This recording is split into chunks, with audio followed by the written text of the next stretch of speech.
आज ही Doubtnut app download करें। Doubtnut पर होगा अब आपके सभी मैथ्स, केमिस्ट्री, फिजिक्स और बायोलॉजी डाउट्स का सफाया। बस अपने क्वेश्चन की फोटो खींचो, उसे क्रॉप करो और तुरंत वीडियो सोल्यूशन पाओ। Download now. तो यहाँ पे हमें इस कंपाउंड में जो कायरल कार्बन्स हैं उनकी कॉन्फ़िगरेशन बतानी है। ठीक है, तो कायरल कार्बन कौन कौन से प्रेजेंट है यहाँ पे। ये वाला जो कार्बन है ये कायरल कार्बन है, इसी तरीके से ये भी कायरल कार्बन है। ठीक है, तो इस कायरल कार्बन को अगर मैं 1 बोलूँ C1 और इसको अगर मैं C2 बोलूँ तो यहाँ पे इसकी कॉन्फ़िगरेशन देखिए, चेक करते हैं। तो सबसे पहले C1 की कॉन्फ़िगरेशन चेक करने के लिए यहाँ पे क्या जुड़ा है COOH, और इस बॉन्ड लाइन पे ये कार्बन जुड़ा है और इस कार्बन के साथ COOH, फिर डैश पे यहाँ पे OH जुड़ा है और वेज पे H जुड़ा है। हालांकि ये डैश और वेज के कॉन्फ़िगरेशन इस कार्बन की मैटर नहीं करेगी क्योंकि हम फिलहाल इस वाले कार्बन के कॉन्फ़िगरेशन फाइंड आउट कर रहे हैं। ठीक है, तो ये है C1 की मुझे फाइंड आउट करनी है। यहाँ पे ये स्टीरियो मैटर करेगी कि कौन वेज पे जुड़ा हुआ है, कौन डैश पे जुड़ा हुआ है। तो OH वेज पे है और H डैश पे है। ठीक है, अब फर्स्ट ऑफ ऑल यहाँ पे मैं स्टीरियो फाइंड आउट करने जा रही हूँ इस कार्बन एटम की। तो सबसे पहले प्रायोरिटी के अकॉर्डिंग हम नंबरिंग देंगे। तो ऑक्सीजन जहाँ पे जुड़ा हुआ है, एटॉमिक नंबर ज़्यादा किसका होगा इन सब में से। इसके साथ देखिए सब्स्टिट्यूएंट्स जो जुड़े हैं, यहाँ पे कार्बन जुड़ा है, यहाँ पे ऑक्सीजन जुड़ा है, यहाँ पे हाइड्रोजन जुड़ा है और ये कार्बन जुड़ा है। तो अगर मैं सिर्फ फर्स्ट नंबर की कॉन्फ़िगरेशन फर्स्ट नंबर के अकॉर्डिंग इसकी प्रायोरिटी डिसाइड करूं तो हैवीएस्ट एटॉमिक नंबर जिसका होता है, हैवीएस्ट एटॉमिक मास जिसका होगा, तो हाईएस्ट प्रायोरिटी उसको मिलेगी। अब सब में से कार्बन, ऑक्सीजन, हाइड्रोजन और कार्बन, इनमें से किसको प्रायोरिटी मिलेगी, ऑक्सीजन को, तो इसको नंबर 1 मिल जाएगा। ठीक है, अब इसके बाद यहाँ पे COOH है, एक ही कार्बन जुड़ा है, और इसकी अगर मैं बात करूँ तो इस कार्बन के साथ फिर यहाँ पे COOH जुड़ा है। तो ये कार्बन COOH और यहाँ पे इस कार्बन के साथ COOH, OH और H, तो सेकेंड नंबर इसको मिल जाएगा। इसके बाद थर्ड COH को मिलेगा और 4 इसको मिलेगा।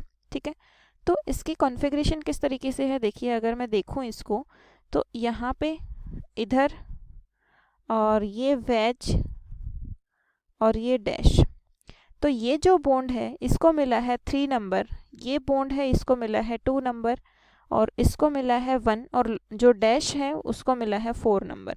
तो लोवेस्ट प्रायोरिटी वाला नंबर किसको मिला है, डैश को। तो इसमें कोई अगेन रोटेशन नहीं होगा, जो इसके अकॉर्डिंग हमारा आंसर आएगा वही हमारा फाइनल आंसर रहेगा। अगर 4 मिलता है हमें लोवेस्ट प्रायोरिटी अगर वेज पे होती तो जो आंसर आ जाता उसको हम रिवर्स कर देते।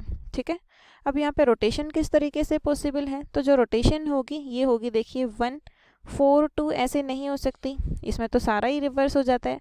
अगर 3 को हम स्किप करें तो 1 2 और 3 को हमने स्किप किया, वो 3 बीच में आता और 4, तो इसकी रोटेशन इस तरीके से होगी। ठीक है, और लोवेस्ट प्रायोरिटी डैश पे आई है तो इसको हम फर्दर चेंज नहीं करेंगे। अब ये जो रोटेशन है ये कौन सी है, क्लॉकवाइज रोटेशन है। तो C1 का कॉन्फ़िगरेशन क्या आया है, C1 का कॉन्फ़िगरेशन आया है R। अब अगर मैं C2 की कॉन्फ़िगरेशन डिसाइड करूं तो देखिए इस कार्बन को, तो ये कार्बन इसके साथ यहाँ पे क्या जोड़ा है COOH, फिर डैश पे है OH,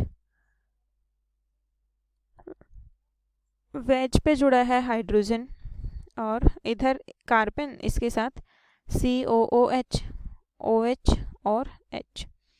अब हमें फाइंड आउट करना है इस कार्बन का कॉन्फ़िगरेशन।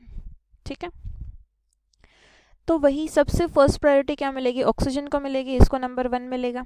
ठीक है, अब सेकंड नंबर इस वाली चेन को मिलेगा, मतलब इस बॉन्ड को सेकंड नंबर, फिर इसको मिलेगा थर्ड और लोवेस्ट प्रायोरिटी को मिलेगा 4।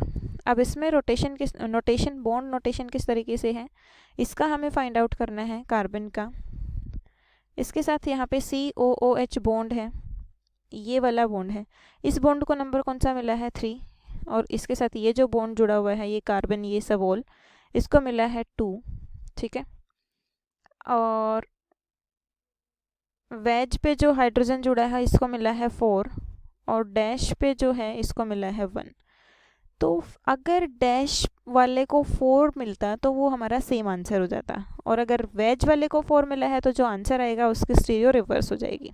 ठीक है, अब यहाँ पे ये देखिए 1 2 3 इस तरीके से करेंगे, 1 3 2, इसमें तो सारा ही रिवर्स हो गया, तो 1 2 3। अब ये जो है ये किस तरीके की है, क्लॉकवाइज रोटेशन है तो R, और लोवेस्ट प्रायोरिटी वेज को मिली है, इसलिए इसकी कॉन्फ़िगरेशन को हम रिवर्स कर देंगे तो क्या आ जाएगा S। ठीक है, तो सेकंड जो कार्बन हमने कंसिडर किया इसकी क्या है S, C2 की है S। ठीक है, अब यहाँ पे एब्सोल्यूट कॉन्फ़िगरेशन ऑप्शंस के अकॉर्डिंग मैं देखूँ तो या तो पहले क्वेश्चन में डिसाइड करना था कि C1 और C2 कौन सा है। ठीक है, अब यहाँ पे SR भी गिवन है, RS भी गिवन है। अगर इस कार्बन को मैं 1 मानूँ तो इसकी क्या है R, अगर इस कार्बन को मैं 1 मानूँ तो इसकी S है, तो दोनों ऑप्शंस हैं। तो हम यहाँ पे ऑप्शन टिक नहीं कर रहे हैं क्योंकि कार्बन को आइडेंटिफाई नहीं करा गया है यहाँ पे। वैसे मैंने आंसर लिख दिया है कि C1 का R है और C2 का S है।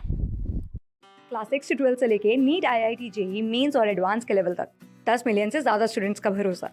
आज ही डाउनलोड करें डाउटनेट ऐप या व्हाट्सएप कीजिए अपने डाउट्स 8400 400 400 पर।